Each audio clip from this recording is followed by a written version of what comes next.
안녕하세요.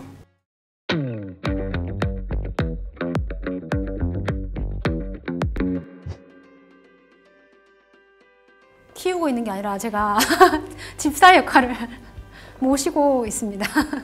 고양이 셋 있고요. 네. 각각 다른 사연으로 왔습니다. 첫 번째 고양이는 창고에서 이렇게 갇혀있던 아기 고양이, 사고로 떨어져서 지하의 창고에 창문으로 떨어져서 이렇게 굶어 죽을 뻔했던 고양이가 이제 사력을 다해서 막 울음소리를 낸 거예요.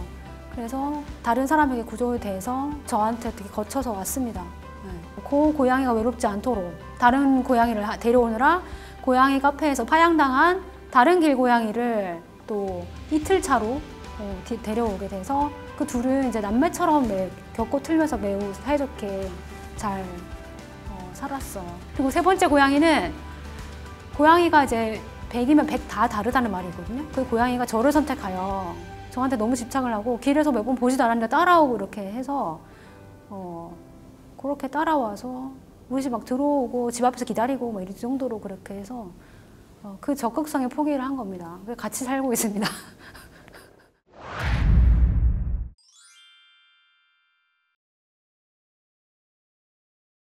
오늘은 비판적 동물 연구와 서사 강의를 하도록 하겠습니다. 먼저 비판적 동물 연구의 관점들에 대해서 말씀드리도록 하겠습니다. 네, 비판적 동물 연구의 주요 연구자와 개념에 대한 이해가 먼저 필요하겠습니다. 비판적 동물 연구라는 건 Critical Animal Studies라고 합니다. 1960년대에서 90년대 서구의 사회 비판 운동 과정에서 형성되었습니다. 근대 도구적 이성 아래 동물이 처해온 조건에 대한 비판적 연구를 말합니다. 동물과의 연관성 속에서 인간 중심주의를 성찰하거나 해체하는 연구를 말합니다.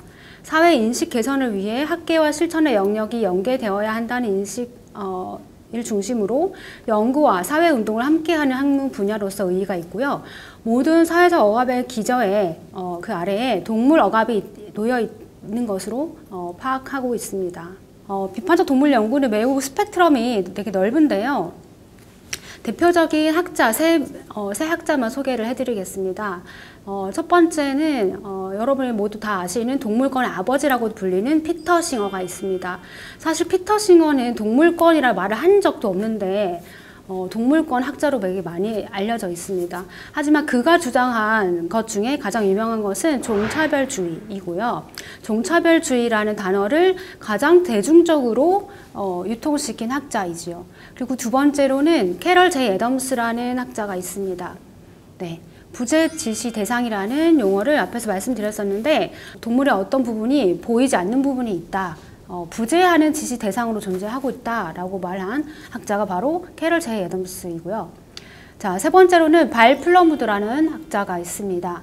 발 플러무드는 뒤에서 제가 말씀을 좀 드릴게요. 악어의 먹이가 될 뻔한 경험을 토대로 생태 철학을 전개한 학자입니다. 네, 여기 사진에 보시는 분이 피터 싱어입니다. 네. 종차별주의 용어를 대중화시켜서 동물 해방이라는 책 한 권으로 전 세계 스타덤에 오른 굉장히 유명한 학자죠. 그리고 아까 말씀드렸듯이 비판적 동물 연구의 가장 큰 특징은 학문과 실천의 영역이 분리되지 않는다는 것입니다. 그래서 피터 싱어가 가장 유명했던 것은 길거리에 나가서 피켓을 들고 그런 운동을 했던 거죠. 사회 운동을 했던 거죠. 사회로 나가서 시민들과 대화를 하면서 사회를 개선해야 된다는 운동을 한 것으로 또 많이 유명합니다. 그가 워낙 영향력이 있어서 피터 싱어의 동물 해방이라는 책을 계기로 전 세계적으로 채식주의자들이 폭증하는 그런 결과를 낳기도 했습니다. 자, 이 사진이 바로 피터 싱어가 운동가들과 함께 거리에 나가서 보이콧을 하는 장면입니다. 네. 여기 글자들을 보면 보이콧, 폴, 이런 게 돼 있죠. 그죠? 공장식 축산업에 반대하는 그런 사회 운동을 하고 있는 모습입니다. 네. 그리고 두 번째로 비판적 동물 연구자로는 캐럴 제이 애덤스가 있습니다. 캐럴 제이 애덤스는 부재지시 대상 을 굉장히 이렇게 또 대중적으로 알린 것으로도 유명합니다. 핵심 골자는 이 세계에서 동물은 어떻게 부재하는 상태를 가리키는 대상으로 전락하는가에 주목하는 것입니다. 캐럴 제이 애덤스가 마거릿 애트두의 소설 The Edible Woman이라는 소설이 있습니다. 먹을 수 있는 여자라고 번역할 수 있는데요. 그 책에서 여성과 동물이 어떻게, 동물의 문제가 어떻게 교차하는지 소설을 읽다가 거기서 착안을 해서 동물 문제에 적용을 한 것으로 많이 알려져 있습니다. 그래서 여성과 동물의 문제를 교차하는 가부장적 육식주의 문화를 분석한 것으로 매우 유명한 학자입니다. 그리고 세 번째로 비판적 동물 연구자인 발 플러무드는 매우 흥미로운 일화가 있습니다. 여기 보이는 그림에서 여기 사파가 있죠. 여기 사파에서 어떤 여성이 나뭇가지로 손을 뻗고 있잖아요. 그리고 다리는 악어한테 먹히려고 하고 있죠.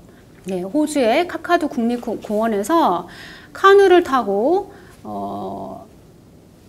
야영을 하려고 이제 그 지역의 어떤 생태 조사를 갔다가 카누를 타고 강을 지나가고 있는데 그때 갑자기 이제 악어가 나타나서 공격을 합니다. 그래서 이 학자가 필사적으로 이 그림 사파에서처럼 필사적으로 이렇게 살아남으려고 이렇게 하고 있는 모습이에요.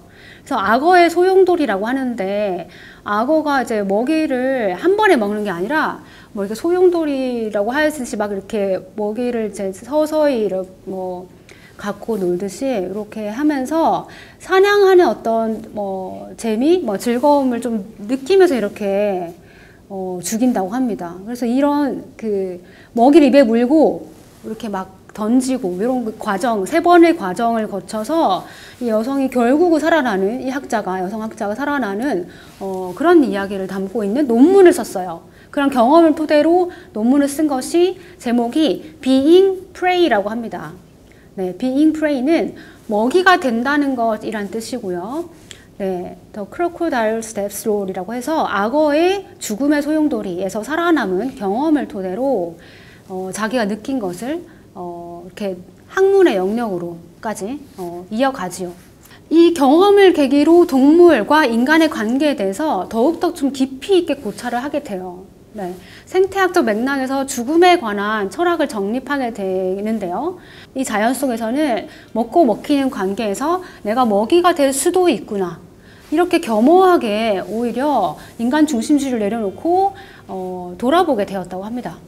인간이 그렇게 자연의 힘을 무시하고 파괴하고 동물들을 막 가두고 그래서 오늘날 이렇게 지구의 재난을 이렇게 초래했는데 이것은 인간의 대단한 착각이고 오만함이다라는 이런 겸허함, 깨달음을 깨닫게 되는 것이죠. 그죠? 그와 동시에 또 어떤 생각을 하게 되냐라고 하면 우리가 동물에게 저지른 일은 잘못된 일이다. 동물들을 자유롭게 해야 된다라는 생각에 또 도달하게 됐다고 합니다. 그래서 공장식 축산업을 반대하면서 동물을 윤리적 대상으로 여겨야 한다라고 주장합니다. 자, 비판적 동물 연구의 가능성에 대해서 좀 말씀을 드리려고 합니다. 새로운 퍼스펙티브라고 제가 이름을 붙였는데요.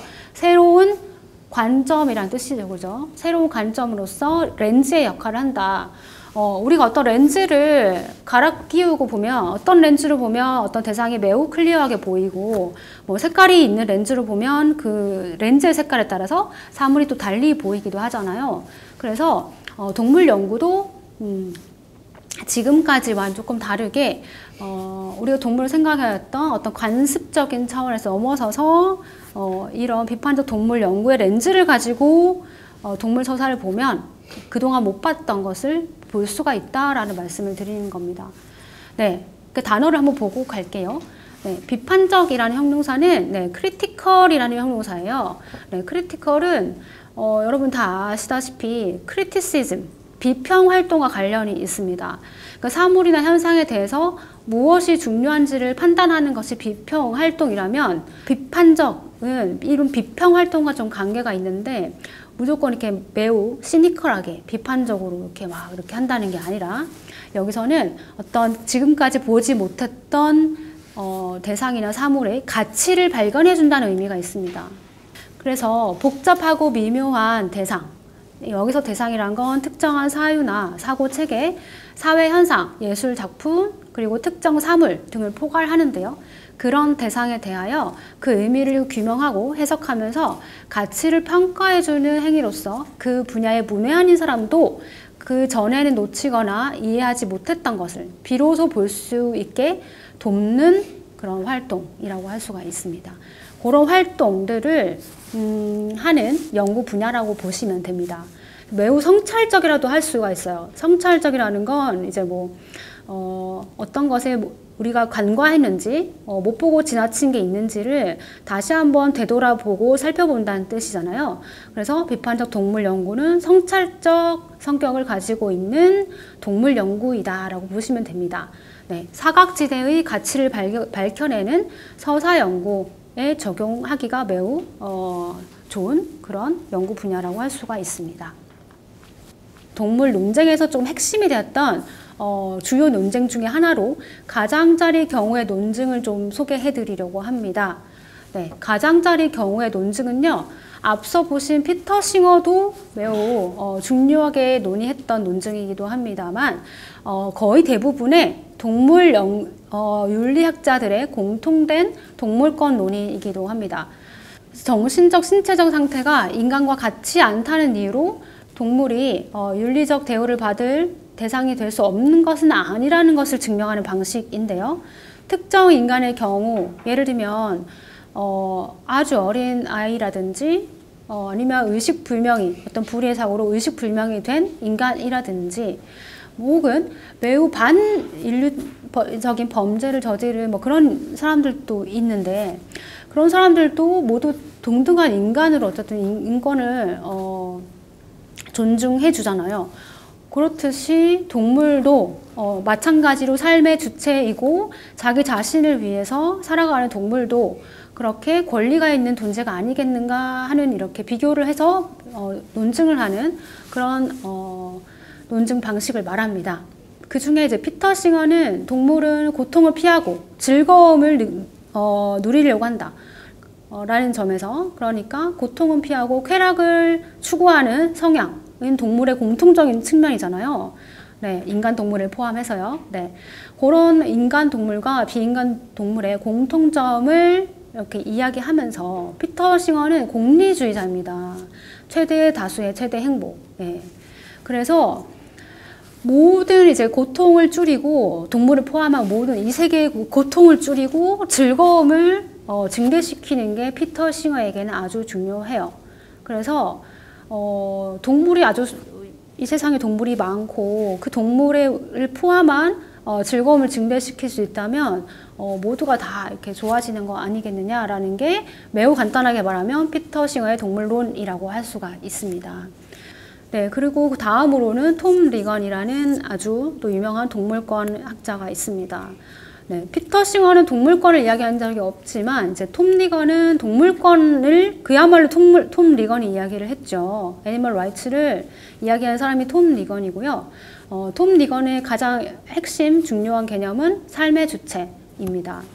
네, 인간과 마찬가지로 동물이 삶의 주체라는 거예요. 네, 자기 삶을 이끌어가는 행위자, 어떤 행위를 하는 거죠, 그죠? 자기 삶을 위해서 이렇게 살아가는 그 동물의 초점을 맞추면서, 네, 인간과 마찬가지로 동물이 이런 특성을 가지고 있기 때문에 동물도 도덕적 대상으로 동등하게 대우를 해줘야 한다라는 거죠. 그리고 레이첼즈라는 학자도 이 가장자리 경우의 논증을 사용하는데요. 네, 이 학자는 도덕적 개체주의를 주장합니다. 네. 개체주의라고 하니까 좀 인간으로 따지면 개인주의 이런 걸 얘기하겠죠. 전체주의, 전체적인 것이라든지 어떤 집단이라든지 그런 종의 개념으로부터 분리시켜서 동물 하나하나의 개체에 주목을 하는 겁니다. 여기서 말하는 이 레이첼즈는 동물을 종의 개념으로 보지 않는다는 거예요. 동물도 한 명 한 명의 인간처럼 한 마리 한 마리 하나하나의 개체로 소중한 그런 존재로 본다는 거예요. 그런 측면에서의 동물이 권리를 가지고 있다라고 주장을 한 겁니다. 네. 자, 이렇게 동물이 권리를 가질 수 있고 동물이 도덕적 고려의 대상으로 대우를 받아야 한다 라고 주장을 한 학자들을 소개해 드렸는데요.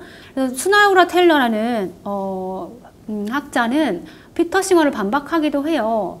네, 이 학자는 이제 뭐 피터 싱어의 공리주의의 틀을 반박을 하는 건데, 고통을 인지하거나 느끼고 추론하거나 그리고 그걸 하지 못하거나 하는 뭐 그런 것들, 뭐 그런 감각적인 부분들을 가지고 어떤 기준으로 삼는다는 것, 그것도 인격, 비인격을 상정하는 것이고 어떤 이해관계의 위계가 발생하는 부분이다. 어떤 장애 차별이라고 본다라고 비판을 하기도 합니다. 그래서 이렇게 이론으로만 따져보면은 논의가 뭐 이렇게 디테일하게 가는데요. 사실 서사와 삶 속에서 다양한 경우를 생각해보면 사실 별거 아닐 수도 있습니다. 네, 우리와 같은 뭐 일상을 공유하는 뭐 그런 사람일 수 있고 그런 동물일 수도 있거든요. 그래서 장애와 동물의 교차점과 연대 지점을 앞으로 이제 서사 속에서 살펴보도록 하겠습니다.